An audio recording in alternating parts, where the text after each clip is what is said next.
frontliner. So, nagkulang po ang frontliner ko. Yung isa, nandoon sa, ano niya, nandoon sa LCM. Ito, sasabihin ko na. Alam naman natin kahit natin. Yung isa naman, pinaganda ko rin Medyo may, yung may karamdaman yung sanggol. Amen? So, bagong injection. So, si Jim na lang. Okay na yon. At least, mapapahaba ang oras ko ngayon. Amen? Sige, Jim. So yun, magandang umaga sa inyo lahat. So saglit lang yung i-share ko, unti lang. So pwede ba sumigaw tayo, Hallelujah! Hallelujah! So mga tulog tayo lahat mga pagod tayo, pwede ba sumigaw, Hallelujah! So yun, mga dami pa rin talagang tulog So lahat naman tayo pagod, di ba? So dapat ang araw na to is ibigay natin sa Panginoon. So magburi tayo sa Kanya, ibigay natin yung buong pagbuburi ngayong araw na linggo na to. So ang gusto ko lang share sa inyo yung topic ni Papa is about sa ito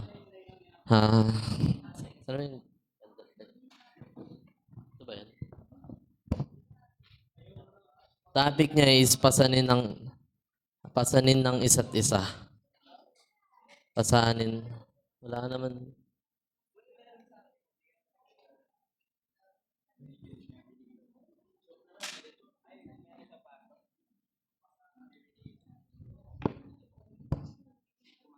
Mag-take note po tayo mga bata. Mag-opposition po tayo.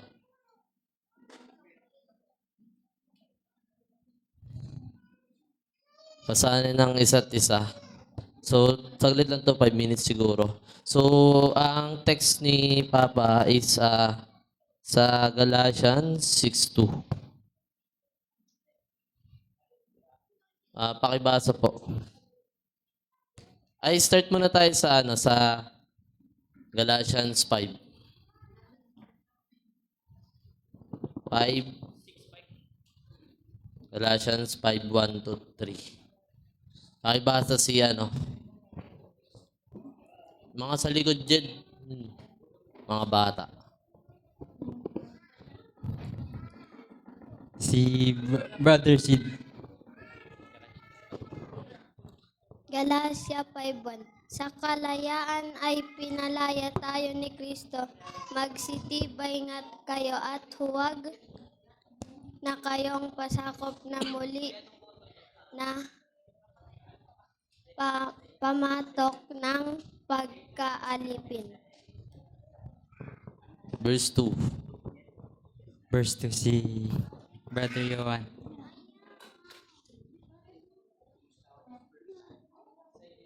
Si Sister Raika. Galatia 5:1. 5:1-2. Sige, bilis. 2 minutes na lang ako. Narito, ako si Pablo nagsasabi sa inyo na kung inyong tinatanggap ang pagtutuli, ay wala kayong mapapakinapang na anuman kay Kristo. Verse 3. Sister Balin. Galatia 5:3.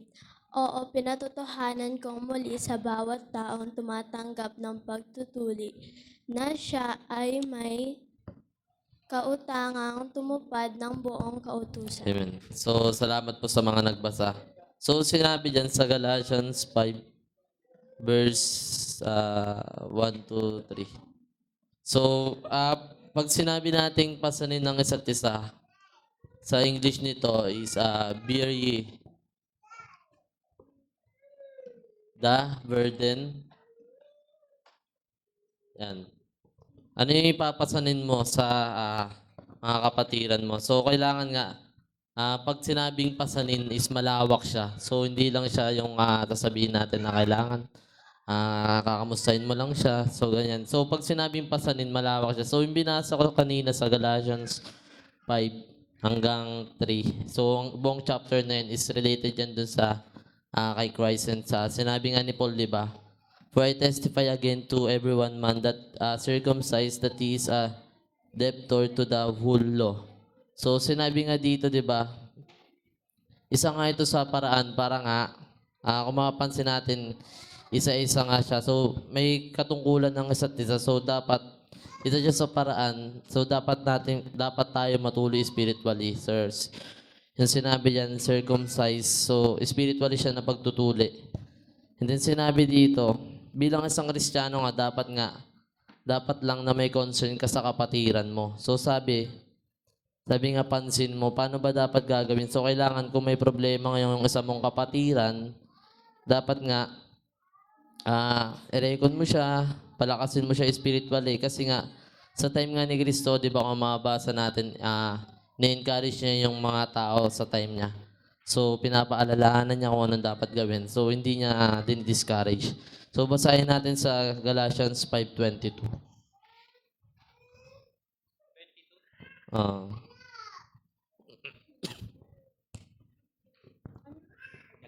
Basa. Sir Pau. Galatians 5:22.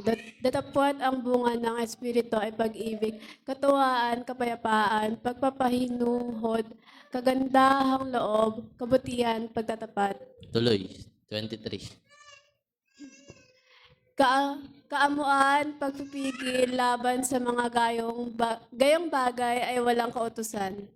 Amen. Salamat po. So, sinabi nga dyan sa Galatians 5:22-23 is, dapat nga, yung isang katangian ng tunay na Kristiyano. Or, dapat nga, sinabi niyan, di ba, sa 22, dapat ang bunga ng Espiritu ay pag-ibig, katuwaan, kapayapaan, pagpapahinul, kagandahan loob, kabutihan, pagtatapat. Kaamuan, pagpipigil laban sa mga gayong bagay ay walang kautusan. So, sinabi nga dyan, di ba, dapat may katangian tayo ng ganyan bilang isang Kristiyano. And sa Galatians 5:25 naman. 5 verse 25.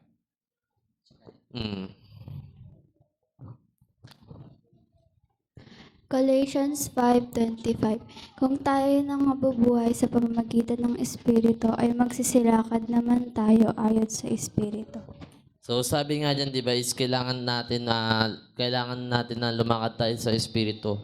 So spiritually na paglakad siya. So dapat nga yung way ng pamumuhay natin dapat nandyan palagi si Christ sa gitna natin. So sabi diyan maglakad sa Espiritu, kailangan nga nilalakaran natin is naayon sa Diyos. And kung itutuloy natin sa verse 26. 26.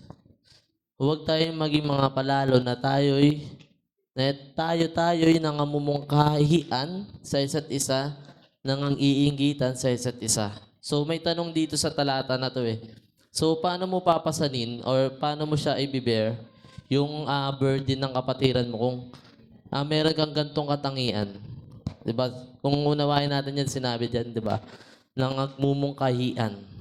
And then sinabi niya nagkakainggitan. So bilang magkakapatiran, dapat dapat di ka nainggit sa kapatid mo. So dapat papalakasin mo siya spiritually. So 'di ba sa time natin ngayon kapag nakita natin kapatiran natin spiritually, physically malakas.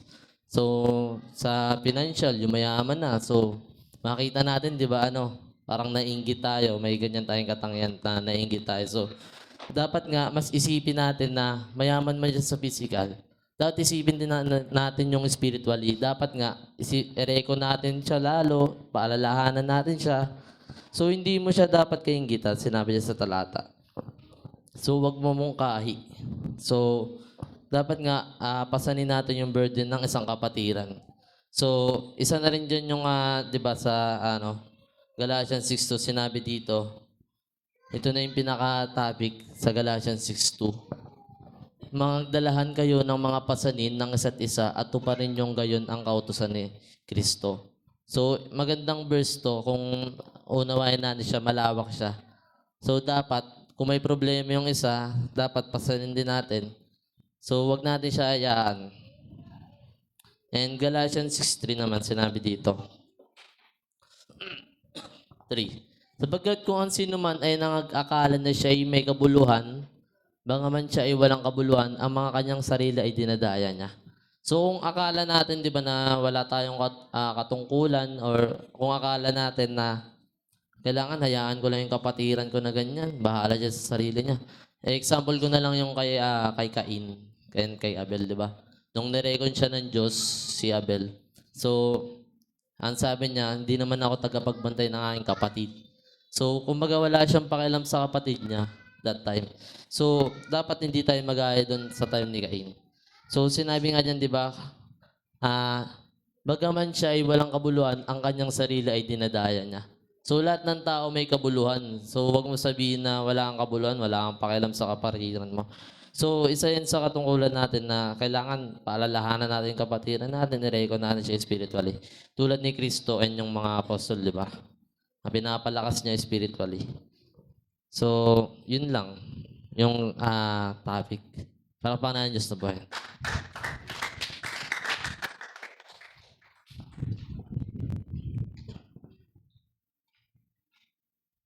Salamat, Brother Jim. Actually, yung Galatia 6:2. So, bago pala ako mag-start, June 7 po ngayon, ano? Kumbaga, this coming Monday, pasok ka na. Pasok ka na sa school. Alam ko po na lahat ng mga magulang ngayon abala sa paghahanda ng kanilang mga anak, mga gamit sa school. Mga kapatid, dito po tayo maging aware kasi ito na naman ang magiging labanan sa bawat isa. Dahil ang school, hindi ko sinasabing bawal mag-school, pero yung balance po. Kasi napapansin po natin ang mga kabataan ngayon mas mainit sa karamihan sa pag-aaral pisikal. Kasi lalong-lalo na po sa mga magulang ngayon na ang habol po karamihan sa mga anak, paano magiging honor? Paano magiging matalino sa harapan ng habol, makapagtapos ng pag-aaral, pag nakapagtrabaho. Yun na po. So marami siyang ano po. Kaya may pinopromote po tayo, homeschool, mga ganun-ganun. So para maiwasan po yan. Amen? So pinaalala ko lang po. Dahil bukas pasukan na uli. Pasukan, mainit na naman ang ating mga kabataan. Doble bantay na naman ang gagamitin natin dyan. Amen? Pagpapalo up. So kung naging alala kayo sa mga bagay na yan, higitan nyo pa ang inyong pag-alala, lalong-lalo na po sa spiritual. Kaya meron tayong mensahe, hukom eh. Amen? Kung mahirap na po kung magtagumpay ang kaaway. Amen? So, ang Galatia 2:6 po, basahin ko po ha. 6:2 pala. Ito nagiging topic ko po. Alam nyo at bakit? Dahil naranasan ko rito yung mga bagay na ito, mga bigating problema. Hindi lang po ako, siguro kayo rin. Amen? Mangagdalahan kayo ng mga pasanin sa isa't isa at tuparin ninyong gayon ang kutusan ni Kristo. Tandaan po natin, ito ay utos. Sa ayaw mo at gusto, mangyayari po ito sa iyo, kapatid. Mangagdalahan. Napakabigat po ito. Meron tayong mga bagay na problema po.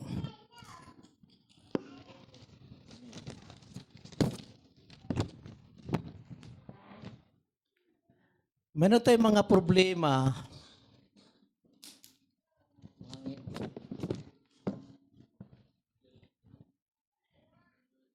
yung mga tinik.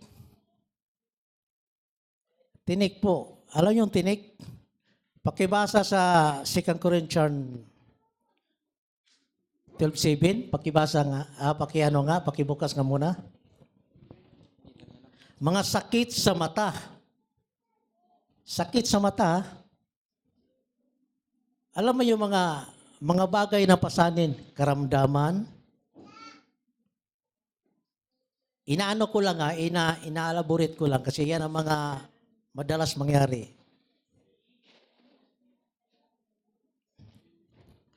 Mga sakit sa mata. O patuloy sa pag-uusig sa mensahe. Kasama po yan.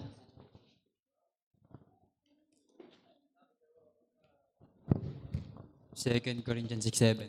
Oo.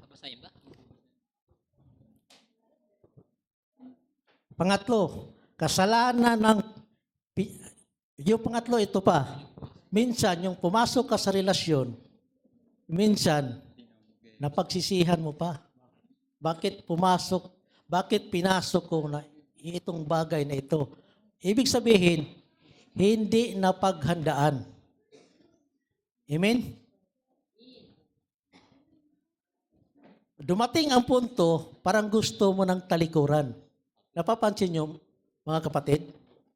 Ito sa bagay ito sa mga nagbabalak mag-asawa o yung mga nakapag-asawa na. Amen?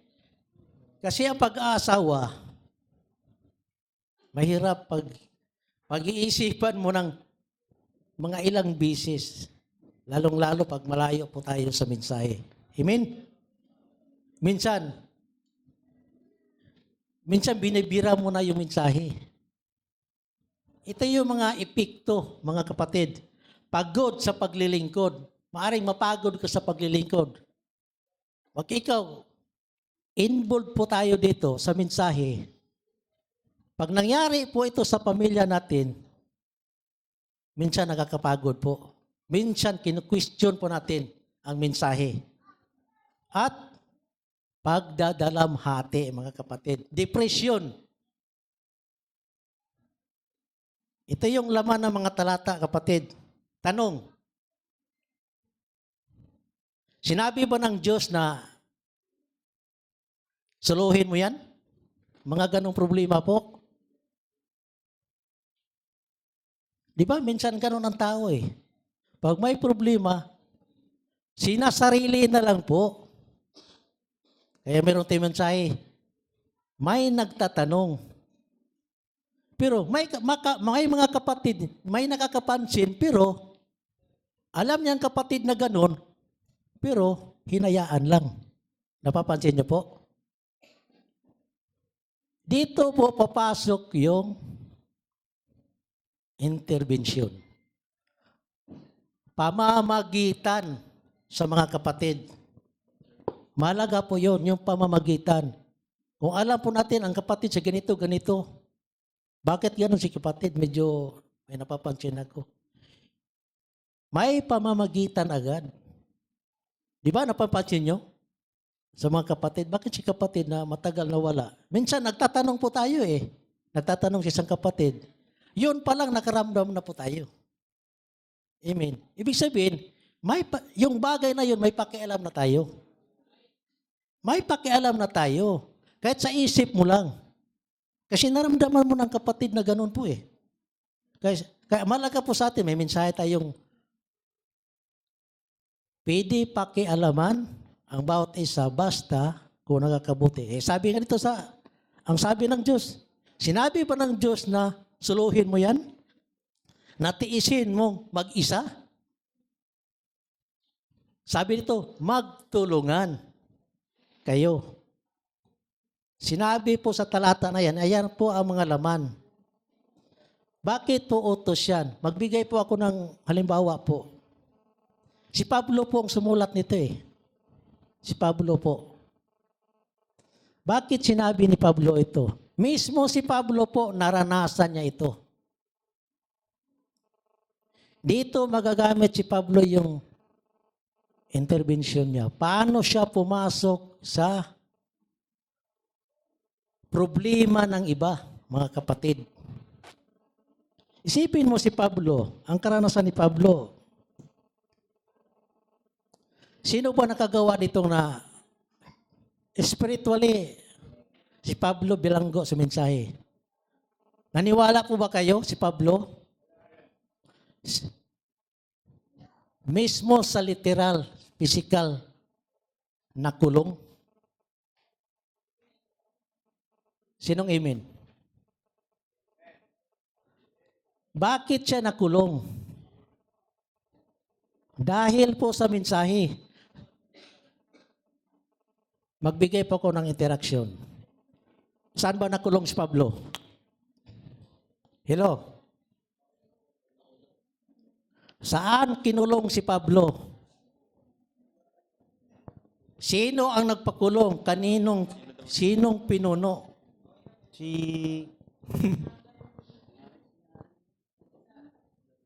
Kaya napipilitan ako, ni-research ko to si Pablo dahil pag ginamit ko itong talata to, kailangan alamin ko ang kanyang buhay. Alamin ko ang kanyang buhay kung anong umpisa. Kasi dati, pag binuksan ko yung Galatia lang. Mateo. Inalam ko nung pasimula ni Pablo. Alam natin si Pablo nung panahon, matalinong tao. Tapos, nagtapos siya ng law. Sa kanyang pagtapos ng law, nagiging nagmamataas sa panahon na yun. Kinakalaban po niya ang mensahe. After nun, gumawa ang Diyos.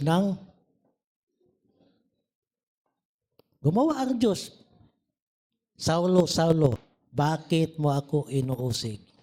Tingnan mo? Bakit mo ako inuusig sa panahon niyan? Noong panahon na yun, si Pablo, di ba?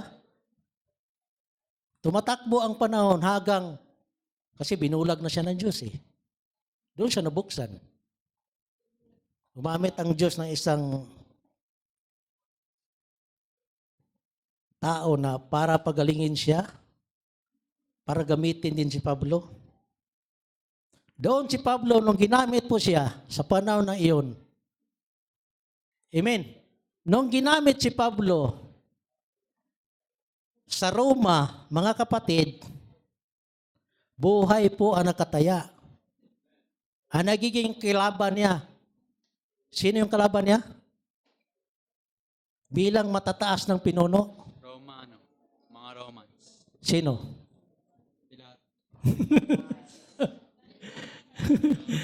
Si Emperor Caesar. Yan ang nagpapakulong kay Pablo. Dahil sa ginawa niyang mensahe para nanggugulo siya sa Roma.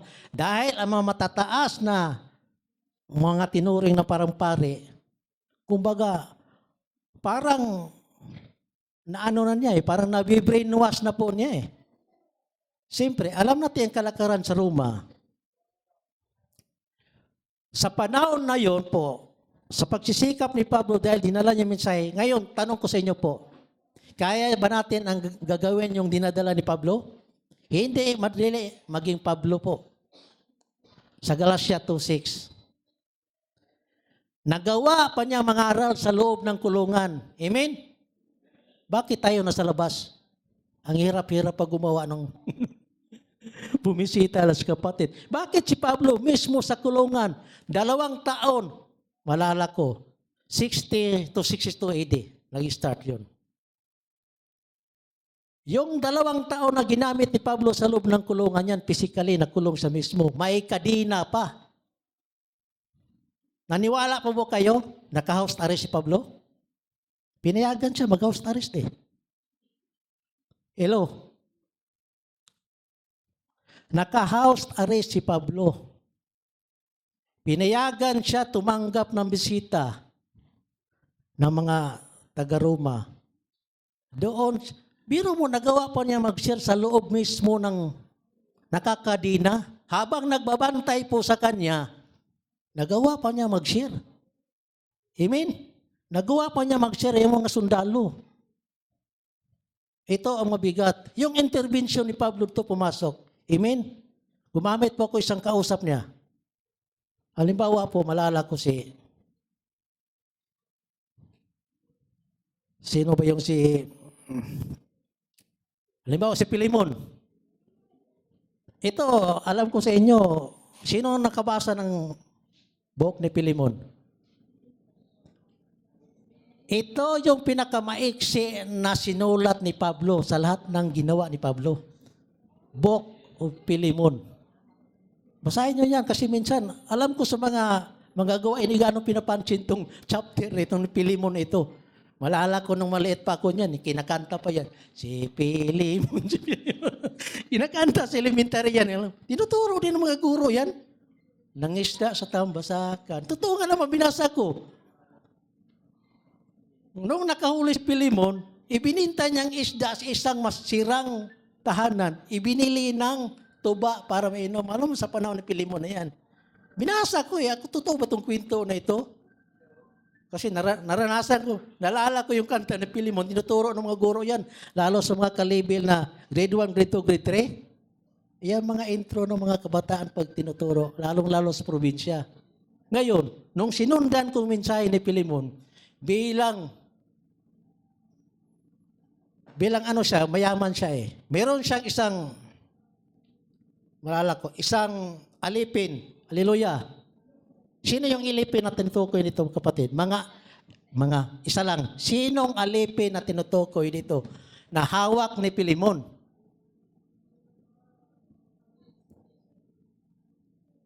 I think kung basahin ko sa English, Onesimo, bahala na kayo. Si Onesimo. Ito po si Onesimo, alipin ni Pilimon. Si Onesimo, ito po'y tumakas sa panahon na iyon. Tumakas siya. Alam mo po, sa pagtakas ni Onesimo, nagiging daan pa. Hindi siya nagsasariling diskarte po. Hindi siya nagsasariling diskarte. Ano mo yung pagtakas niya? Hindi naman sinasabi hindi naman idinidetalye kung anong kinuha ni Onesimo. Onesimo ba yan? Kung anong kinukuha, basta lumakat. Alam mo yung pagtakas niya, imbes na magtago si Onesimo, magtago sa magulang, magtago sa mga kaibigan, magtago sa barkada, anong ginawa niya? Si Pablo ang pinuntahan niya sa loob ng kulungan. Amen? Dapat gano'n po mga kabataan ngayon pag umalis sa isang tahanan. Dapat merong hindi ka mapapahamak, na hindi ka lalong napapahamak. Kasi, di ba, karamihan sa panggulang, lalong mga anak ngayon pag umalis ng isang tahanan, ang alam natin, patiwaraan na Amen? Po, iba si Onesimo.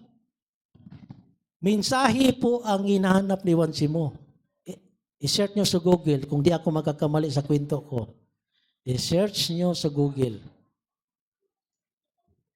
Ngayon, sa kanyang pagtakas, si Pablo ang nagiging, kasi yung sinabi ko kanina, pinayagan si Pablo tumanggap ng mga bisita. Isa na po si Onesimo doon na ginamit. Lumapit si Onesimo. Nagtapat si Onesimo, ganito ako, ganitong ginawa ko, nilalayasan ko ang aking Panginoon na si Pilimon, nagkasala po ako. Yung intervention, napakabigat ang ginawa ni Pablo. Anong ginawa ni Pablo? Kahit sa loob ng kulungan, mga kapatid, tayo, kahit sa labas ng bahay, hirap po gumawa, kahit mag-take note.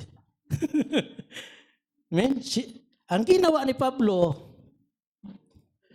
gumawa ng sulat. Ito yung sulat sa Pilimon. Isang chapter lang po yan.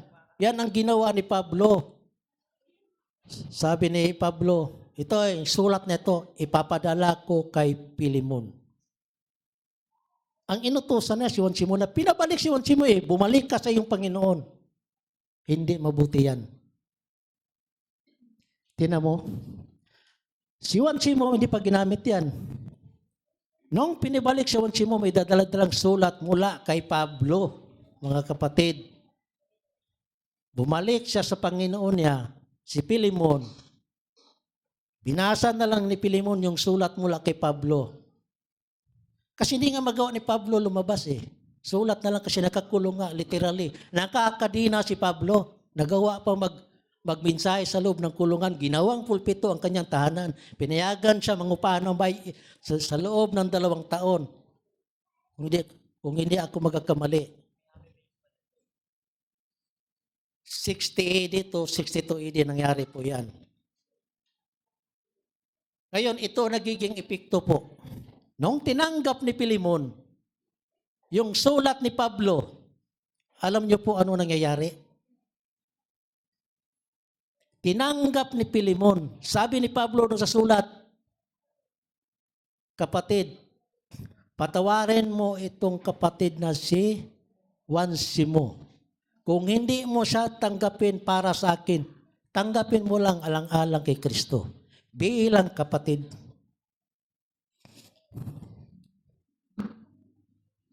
Tingnan nyo.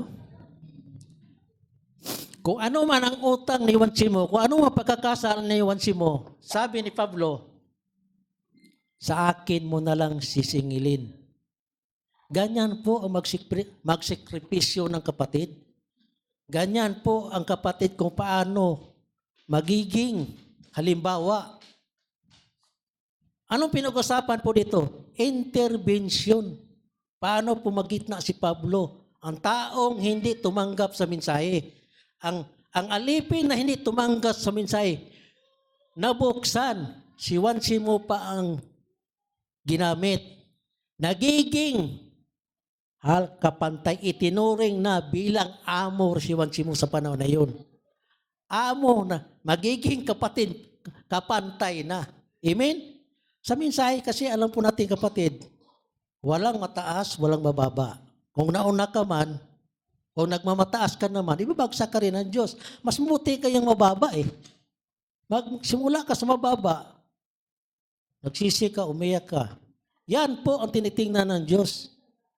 Amen? Si Pablo, tapos ng law, nagpakababa. Hindi niya ginamit ng kanyang pinag-aral. Basta ginamit lang niya po ang Diyos. Amen? So mabigat po yan. Kung ikikwento ko lahat ng buhay ni Pablo, napakabigat. Amen? Ito mabigat. Noong pinayagan si Pablo lumabas sa kulungan, ito pa ha, gusto ko, baka mabitin kayo sa kwento. Noong pinayagan si Pablo, kasi tapos na po ang serbisyo, ang kanyang ginawa. Noong pinayagan si Pablo, sige, malaya ka na, bumisita sa iyong mga kapatiran. Ito naman yung reckoning, kapatid. Visitation. Nangyayari din po, kapatid. Visitation. Inaalam ang mga kapatid kung nanghihina ba. After nun, alam na ni kapatid ni Pablo may mangyayari sa kanyang parating. Alam niya mamamatay siya sa panahon na yun. Sinusulit na po niya, kapatid.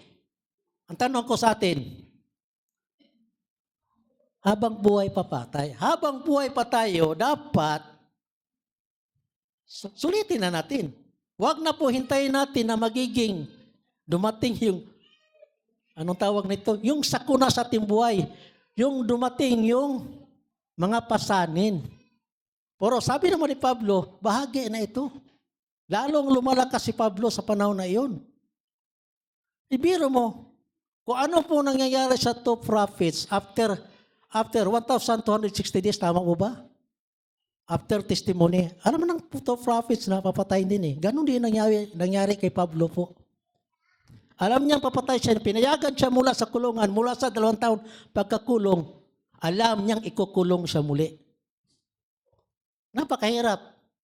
Napakahirap maging Pablo, napakahirap maging maglingkod. Amen? Noong pangalawa, ikinulong siya uli. Itong karanasan po ni Pablo ha, kinukuha ko lang yung kung paano para yung mensahe madugtungan. Noong pangalawa, ikukulong na uli si Pablo. Dahil, ang mabigat nito, mahirap talaga maglingkod sa Diyos, ano? May mga paratang. Sa atin, sino ba walang paratang dito, kapatid? May mga paratang eh. Kahit nga si Brother F, may mga minsan sa mensahe. Pag titingnan mo yung hukom, minsan, pag nagre-react ka, ang dating parang pinaparatangan mo na ang mensahe. Amen? Si Pablo nakaranas din po. Ibang paratang sa kanya, napakabigat po. Siya ang pinagbintangan kung anong nangyayari sa Roma. Nasunog ang Roma. Anong nangyayari? Matinding sunog. Siya ang pinagbintangan. Yan ang dahilan na yung pagkakulong niyang pangalawang bisis. Sinong humawak uli sa kanyang buhay nung kinulong siya? Kapatid. Kaya tinitingnan ko to, halos habang nagbabiyahe ko, binubuksan ko yung buhay ni Pablo.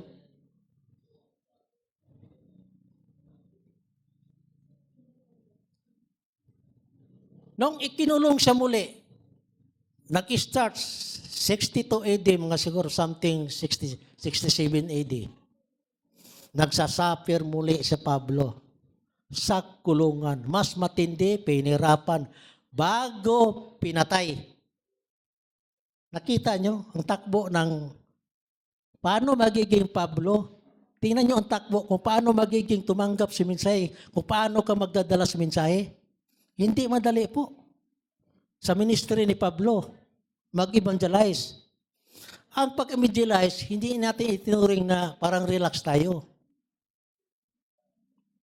Amen? 5 years muli, magbigay po ako ng interaction muli. Sino yung pangalawang nagkulong kay Pablo?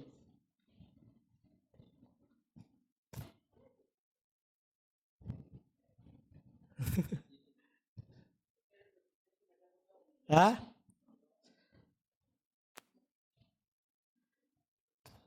Magbigay po ako ng clue. Isang emperor pa rin.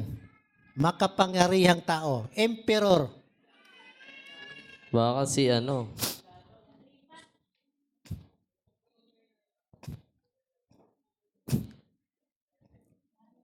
Diretso ko na. Emperor Nero. Amen? Si Nero. Ito yung nagpapahirap mismo kay Pablo. Kung ano po ang naranasan ng una, ito yung pangalawa. Emperor Nero. Ito po yung naranasan ni Pablo. Ikinulong siya muli. Pinirapan. Alam mo sa lahat ng mga apostles, sino sa lahat ng apostles po, sa 12 apostles, sino namatay ng walang kahirap-hirap? Emperor, ano yan eh. Kumbaga, itinuring parang gobernador yan eh. May kapangyarihan sa isang. Oh. Sino ngayon, magbigay kayo sa akin ng clue na sa 12 apostles, sino yung namatay na walang kahirap-hirap? Si Pablo, pinatay nga eh. Nang pugot ulo nga si Pablo eh.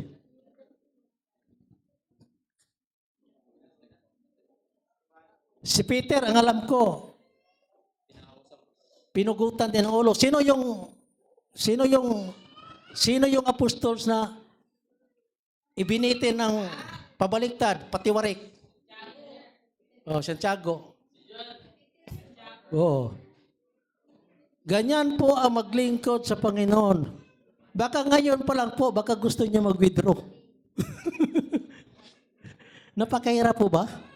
Mahirap magiging apostol. Mahirap po magiging evangelism. Kasi marami po tayong may encounter. Si John lang ang nabasa ko. Sa lahat ng apostol, namatay sa katandaan. Yung iba, pugot ulo. Amen? Pugot ulo yung iba eh. Isipin mo yan. Si John, nakaranas din po ng kulong, pero pinakawalan. Pinakawalan si John eh. Lahat ng, pag ikaw may dalang mensahe, amen? Samantalang nga tayo, pansinin nyo, pag pumasok sa ministry po, madalas nga lang nabisita natin, mga kapatid nga lang eh. Hindi pa natin nasubukan na every household, kung paano tayo pumasok sa isang eksena nga, mabigat nga, hindi mo kilalang tao, pwede mo pasukin. Dati nagawa po natin yan eh. Meron tayong stepping stone po, alam po natin. Yung stepping stone, ito yung ginawa, yung magbibigay ng yung lalala ko siya, yung mga palugaw noon. Yung mga, yung feeding. Para magiging siya yung, paano pumasok minsan, siyempre magsisimula po tayo sa mga bata, kung paano sa palapitin ng mga bata, siyempre, Hindi mo alam, ang mga bata minsan ginagamit po yan sa, minsan ginagamit din po yan, lalong-lalo sa mga magulang na hindi pa ginagamit. Amen? So magiging magiging daan lang po siya. So, sayang lang po, nawawala. Kasi, biro mo naman, magastos din. Kailangan medyo may mag-sponsors talaga na, kahit lugaw-lugaw lang po yan magastos din po yan. Kung saan lugar na yan. So, hindi lang yun. Doon mo magawa mag-share na hindi pa nakatanggap ng mensahe, pwede mo ipaparating sa ganong pamamaraan po. Amen? Medyo napaano ko kay Pablo Sabi dito, kasi tayo ay katawan ni Kristo. Bahagi. Kasi tayo, katawan ni Kristo. Pakibukas nga. 1 Corinthians 12:17.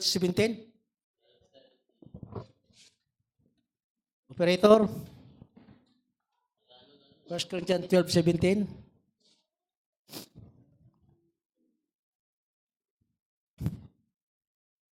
Kung ang buong katawan ay pawang mata, saan naroon ang pakinig? Kung ang lahat ay pawang pakinig, saan naroon ang pangamoy?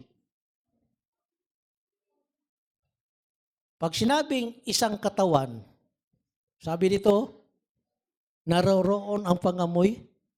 Maano siya, medyo malalim siya na Tagalog. Ano yung pangamoy na tinutukoy dito? Pakiramdam? Alam ko, yung mga kapatid, kung mensahe lang pag-uusapan, di ba ang mga agila? Yung mga agila. Nakikita agad ang direksyon ng tao. Alam natin ang agila, pag lumilipad po yan, tanaw po lahat. Nakikita nila ano nangyayari po sa baba. Kaya nakalipad lagi yan yung agila. Minsan ang agila po, nakaranas din po ng, sinabi ko sa Galatia 6 kanina, nakaranas din po ng pasanin. Bumabagsak din sila sa katagal ng panahon. Dahil nagpapalit po ng, anong pinapalitan doon? Yung balahibo. Alam mo yung balahibo, pag natatanggal-tanggal sa isa yan, doon na sila babagsak. Maghintay muli yung tutubo, makakalipad uli yan. Di ba ang mga kapatid? Marami mga kapatid po na bumabagsak, natitisod. Marami mga kapatid na hindi pa nakakabalik. Hallelujah. Marami din po mga kapatid na nakakabalik. Ito yung takbo ng isang agila.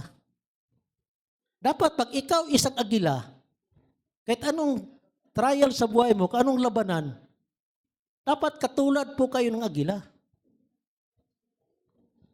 Nga, nakalipad pa rin po. Nakalipad pa rin po tayo sa mensahe. Amen? Sabi dito, hindi pwede wala kung... Sinabi ko na kanina. Minsan po, napapansin ko po sa mensahe. Sa mensahe po,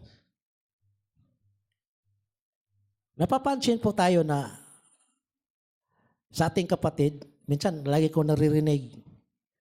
Minsan kahit sa biyahe nga minsan, ang inaano ko lang po, ang tinitingnan ko po rito, yung mga nasa tahanan, lahat naman siguro dito hindi nakagrab Lahat dito nakagrab pa? Hello? Bakit nasa bahay? Para ang hirap sumagot. Ito yung hamon ko sa mga kapatid na nasa lang. Ako minsan kapon napipilitan po akong sumagot. Dahil parang lagi tinatawag ang pangalan ko ni Brother F. Ang problema, may pasero ko na wala pang headphone ko. Eh, siyempre, sisigaw ako. Murinig. Yun po. Dapat, ang sinabi ito, kailangan may pakialam. Hindi lang pakialam yung kapatid. May pakialam rin po tayo sa mensahe.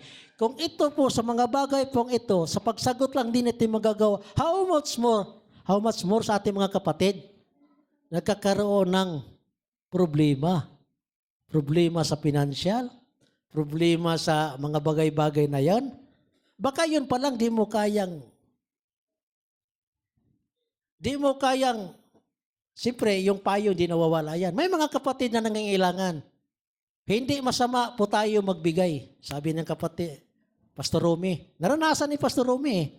Habang nag-house to house siya, mayroong mga kapatid talaga na hirap sa buhay. May mga kapatid minsan, isang dalawang kain, isang araw lang. Ito yung mag-encounter mo pag tayo mag-house to house. Kailangan nakahanda po tayo dyan. Unang-una, kahit anong share ang gagawin mo dyan, sa lalim ng mensahe, kahit anong himok mo, kung yan gutom naman, mahirap po makaintindi. Napapansin, naalala ko si Brother George, pag pumunta kami sa San Pablo, may dalan agad na tinapay. Papansin mo? May dala kami tinapay, dumadaan kami sa bikiri. Tama nga naman. Kasi may mga kapatid, hindi na po ang ugaliin natin na sila po natin pabibilhin pa. Sabi ni Kristo, si Kristo kumakatok, siya po nagbibigay. Amen? Kasi minsan, di mo maiwasan, may mga tao nga, mapasalamat. May ibang tao rin hindi nagpasalamat, parang nadisturbo ka pa. Tapos, pabibilin mo pa ng merinda. O di ba? Doon pa lang sira ka na. Di ba? So, mensahe ang dala mo. Ang sabi ni Pablo, abutin mo. Abutin mo kung anong level ng tao. Malaga po yan. Kasi, meron din namang nagmi-ministry po, mga kapatid, na walang-wala talaga. Pero maintindihan naman ng tao yan. Depende naman yan sa pag-deliver ng word. Amen? So, yun po ang mga bagay na dapat natin pagandaan po. Kaya, tinanong ko si Pastor Rome, anong karanasan mo sa iyong pag-ministry? Yan po ang karanasan ni Pastor Rome. Hindi mo maiwasan magbigay. Si Brother Jerry, nalala ko pala. Ang kanyang binalay. Pastor Rome, yun po ang nagiging experience niya sa panahon na yan. Nabuksan si Brother Jerry sa simpleng pagbibigay. Amen? Doon mabubuksan ang puso ng tao, lalong-lalo pa hindi pa nakatanggap sa mensahe. Amen? So, alisin muna natin yung doctrine. Dito muna tayo papasok sa mga salvation. Kasi marami pang taong hindi nakakaabot. Ang binanggit kong Galatia 6:2, hindi lang po ang problema ang tinutukoy dito. Pati mensahe po natin, kailangan dalhin natin. Kung tayo'y may pakialam, kung tayo pagmamahal sa kapatid, kung nagbibigay ka man ng physical, literal nga pera, anuman tulong na yan, kung wala ka namang mensahe na binibigay sa kanya, magiging excuse pa rin sa Panginoon yan. May pananagutan pa rin po tayo dyan. Amen? So marami pong tao po matulungin. Salamat po sa kanila. Maraming taong matulungin. Actually, yun lang po talaga ang abot. Kasi ang dating sa kanila, ligtas na eh. Amen?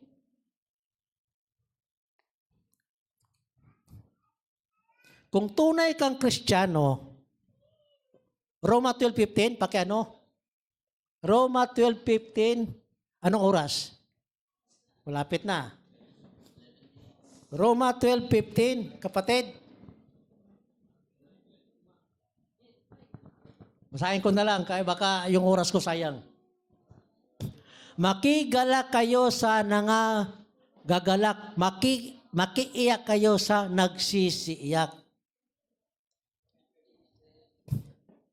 Sino bang may ano dito, yung meron tayong mensahe nga, pero iyak.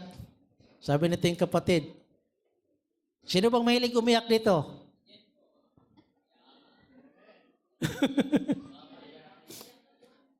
Ha? Umiyak dahil hindi binigyan?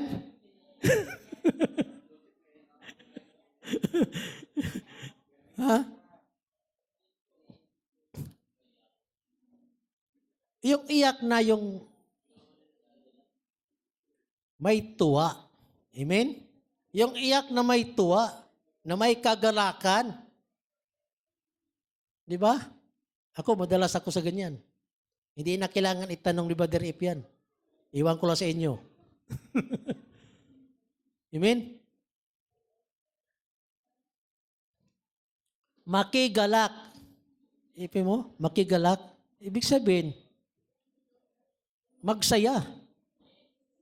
Ang mensahe kasi, isa yung bahagi pag dinadala mo sa isang kapatid, nagiging maluag po sa kanila, mga kapatid, nagiging maluag. Nabubuksan siya, nagiging, kahit kung ano mang problema sa buhay niya, kahit papano, nagiging masaya ang kanyang puso. Nakikiisa ka, nakikiramay ka. Nagkaroon ka ng pagkakataon na may pakialam. Di ba? May mga kapatid pag di na bisita, tampuhin eh. Hello? Tampuhin, di ba? Pero noong una, huwag niyo na ko puntahan dito ha. Pag matagal na, magtatampo. Di ba? So malaga po yan.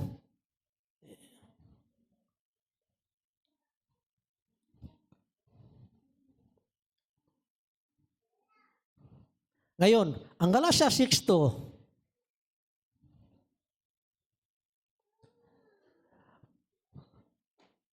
ito ay kautusan ni Kristo. Sinabi ko kanina, yung kautusan ni Kristo, paano mo to ipapatupad? Amen? Meron pa dito, mangag-ibigan kayo. Sabi na nga, sa isa't isa. Pakibukas nga sa John 13. Amen? John 13:34.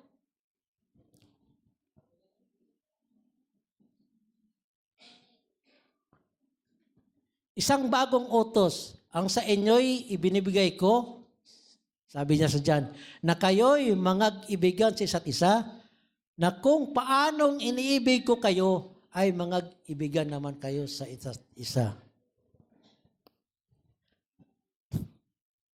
Si Pablo, katulad na sinabi ko kanina, mapagmahal si Pablo eh. Si Kristo, ganun din si Kristo.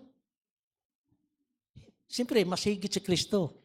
Ang sinabi diyan, mangag-ibigan kayo kung paano tayo minahal ni Kristo, sana ganun di po sa iba. Napapansin po. Kaya po, napakalaga po yung, minsan nababanggit ko ito yung, napakalaga yung forgiveness.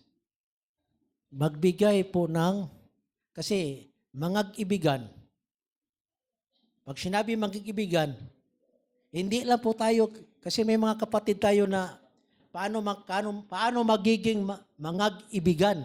Sabi diyan, iniibig ko kayo. Kahit sa ibang churches na nangyayari po ito, kahit solid mga kapatiran, pero pagdating sa labas, pag labas ng church, actually, di mo maiiwasan talaga na meron talagang tao na mapagpuna. So ito po yung iiwasan po natin kasi pag hindi mo ito ginawa, kasi sabi dito, mangag-ibigan kayo. Siyempre kasama na dito kung sinong kaalitan mo. Kung paano mo siya patatawarin kung ikaw man nagkasala sa kanya, kung siya man nagkakasala, siyempre, kung ikaw man ang may pagkukulang, kagaya ni gawa ni Wansimo na lumayas, bumalik para humingi ng tawad, yun pa lang, ginawa ng entry kung paano po ang isang taong hindi pa kumikilala nabuksan. Kaya po, napakahirap ang magiging Kristiyano. Minsan, yan ang magiging outlook, yung paningin ng ibang tao. Tinitingnan ang kilos ng mga Kristiyano. Amen? Kaya minsan, naranasan ko nung panahon, nung bago ko po tinanggap ang mensahe, after 3 months, marami pa mga himok sa akin. Minsan, kinakansawan pa ako. Bakit nagkaganyan ako? Kasi, yung dala-dala ko, Bible na eh. Yung mga dati kong barkada ang sabi nga ni kapatid Bergeri, kung ano po ang naranasan sa kanyang buhay, hindi malayo, naranasan ko rin yun. Natikman ko lahat ng mga bagay. Besyo, tapatin ko po sa inyo. Ito ang magiging daan ko rin. Paano ko nakarating sa aking kinatatayuan ngayon? Amen? Masyado akong mahilig sa mga enjoyments sa panahon na iyon. Hindi ako komportable na ako lang mag-isa. Nagdala pa ako ng mga kasama. Yan mo? Bakit ako nandito ngayon? Sabi ko nga sarili ko, meron kaya akong may karapatan kaya ako tumayo sa mensahe? Lahat naman siguro eh. May karapatan kaya ako tumayo sa mensahe? Inuusig ko rin sa panahon niya, inuusig ko rin ang mensahe noon, pinagtatawanan ko. Hello? Inuusig ko rin pag may gawain sa bahay, tinatawanan ko sila Pastor Edi pag pumunta. Pastor Roland, kabahala na Sister Annie dyan. Dito ako sa mga barkada ko. Yon po ang karanasan ko. After, tinakasan ko yung mensahe dahil sa tigasan ng ulo ko, umalis ako, tuloy-tuloy lang ako sa aking buhay. Nagtatrabaho pa ako ng parang kailangan ng physical. Alam mo, kumilos ang Diyos. Na-aksidente ako sa pinagtrabuhan ko. Amen? Driver tayo. Nagkaroon ng lost brake ang daladala kong sasakyan. Yung sinasabing road 5. Pag bilangin mo po yung road 5, pang-5 taas ng kalsada, alam ni Brother Jose yan eh. Pinakamataas na kalsada mula sa taas. Kung bagyo, talagang nasa tuktok. Ang daladala ko po sa panahon na yun, load truck may dalang diesel.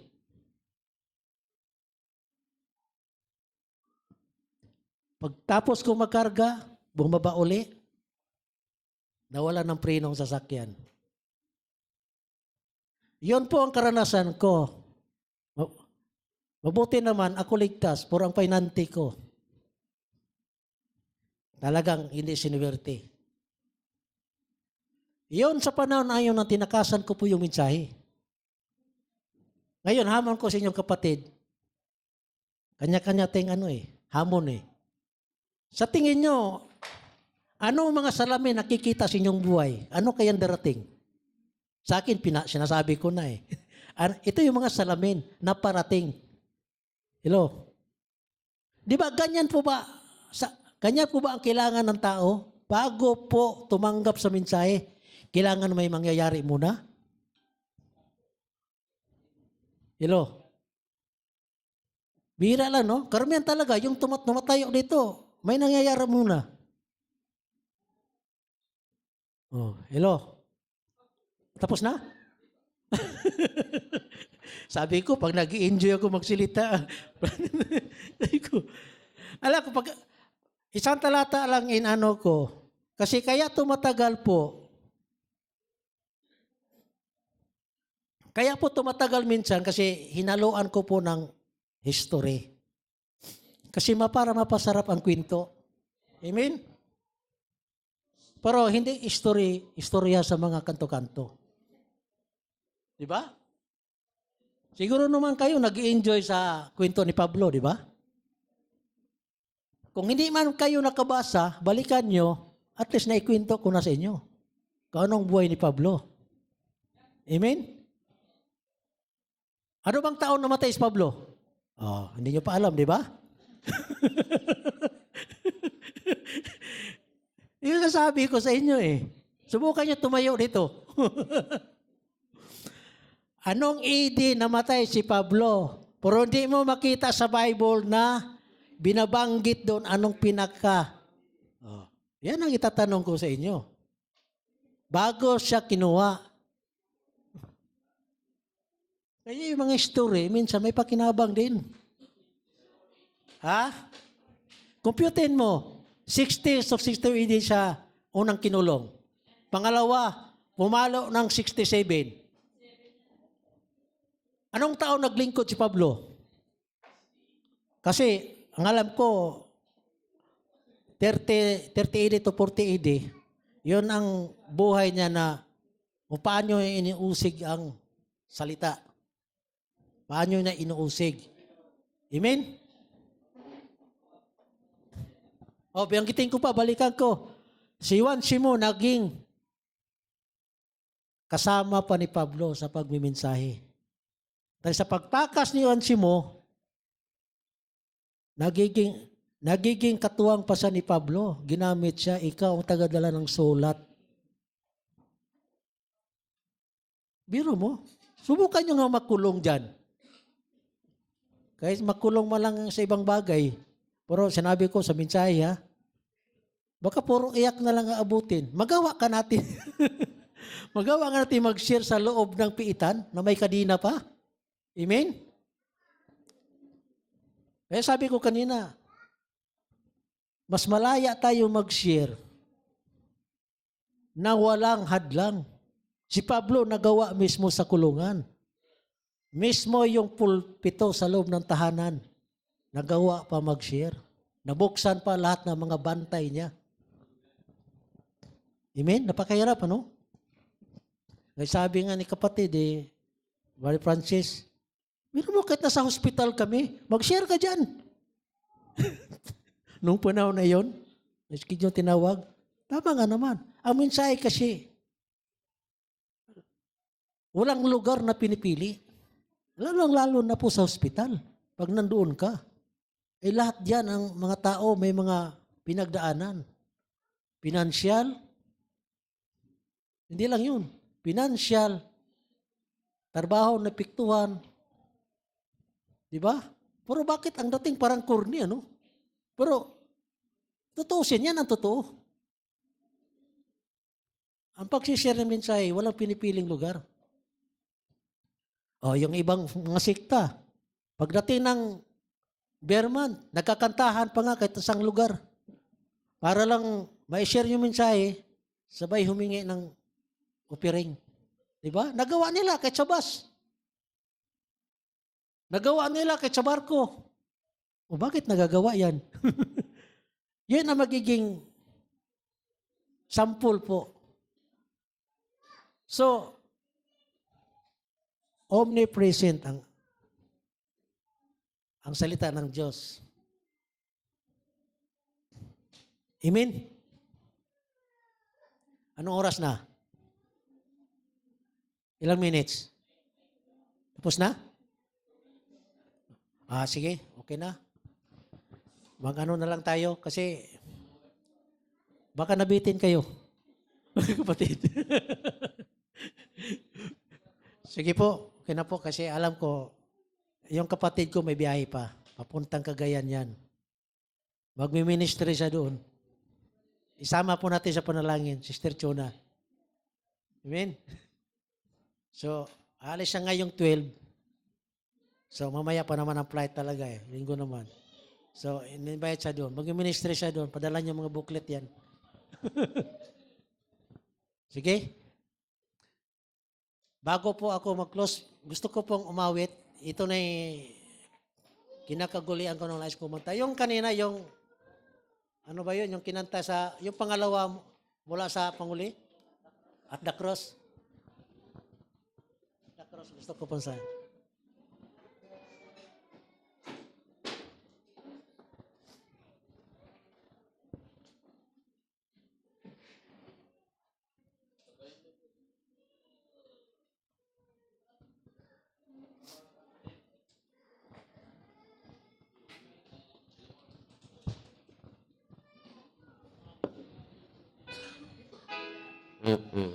Okay na.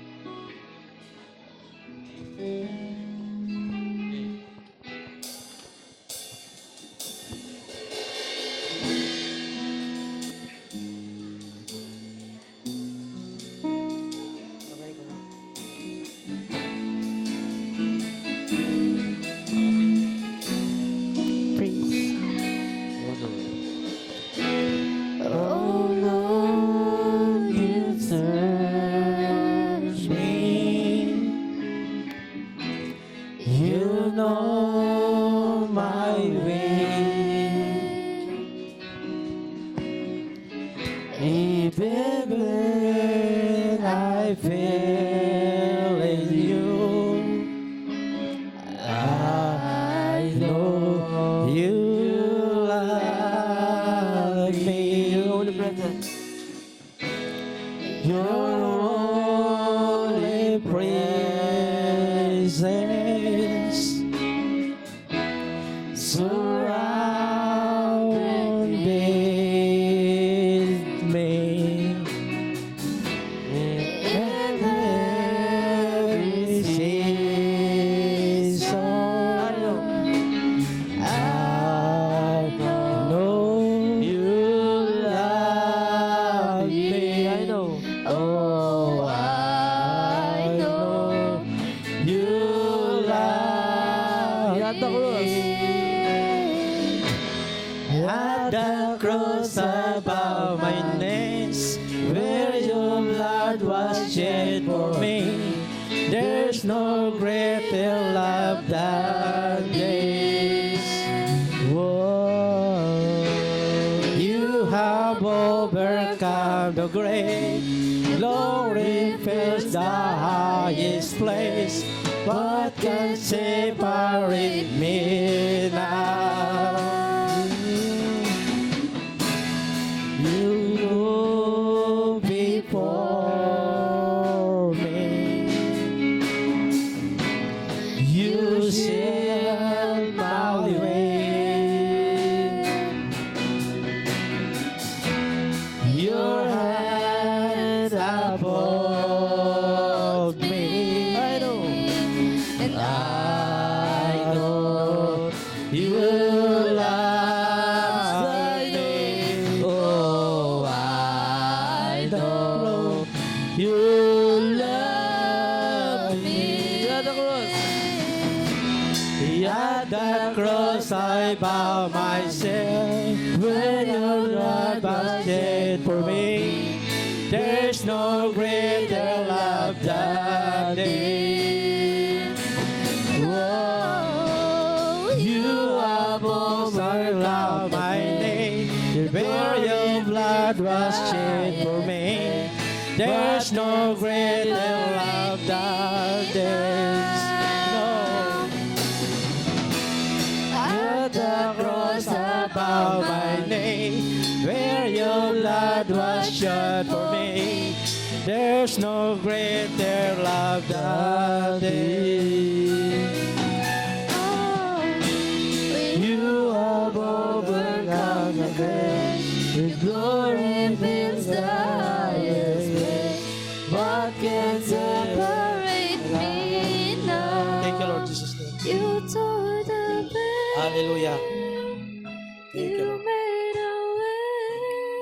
Hallelujah.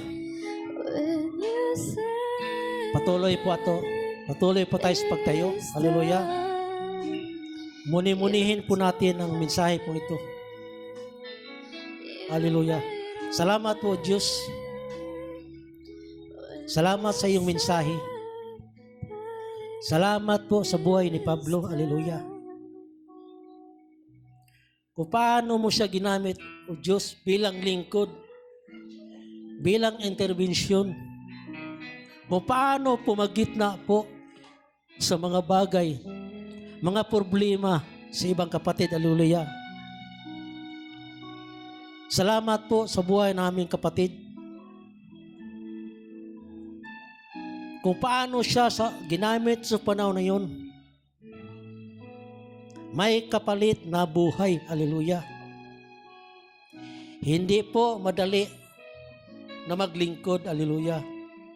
Hindi po madali paano maglingkod na yung mensahe. Hindi po madali paano mag-ministry po, Diyos. Ang mga bagay pong ito, kung paano naging bahagi po sa mga apostol, kagaya ni Pablo. Hallelujah. How much more sa aming buhay, pwede rin po mangyari. Turuan mo kami, O Diyos, na maging masigasig. Kung paano kami maging masigasig sa aming pisikal na pangangailangan. Ano pa kaya ang buhay spiritual? Minsan naging alalahanin kami sa mga bagay na panlupa. Pero minsan hindi namin napapansin ang mga bagay na panlangit. Hallelujah. O Diyos, batid mo po ang bawat isa. May nakikita ka sa amin anong mga salamin sa aming buhay.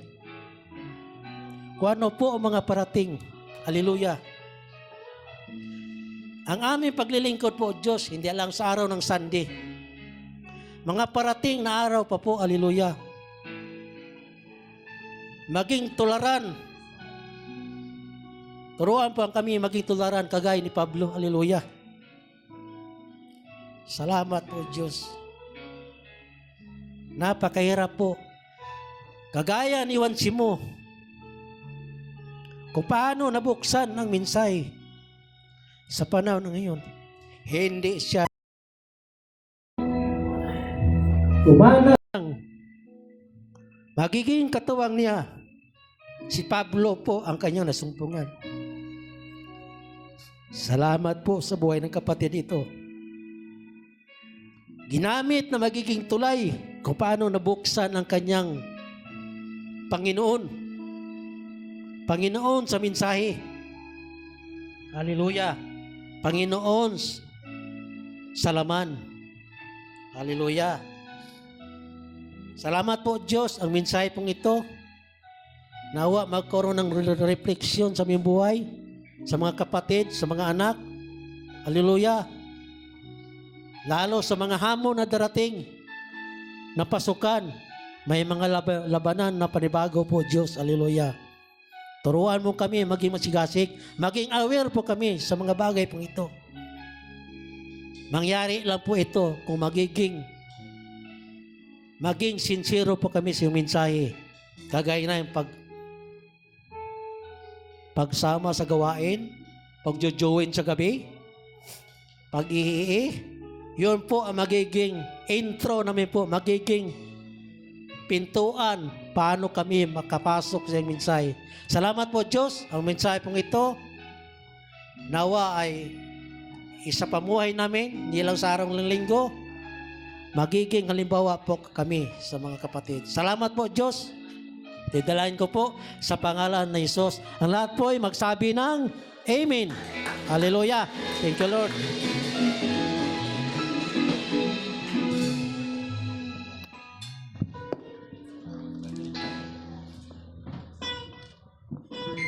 So yun, nawa, yung mga na-take note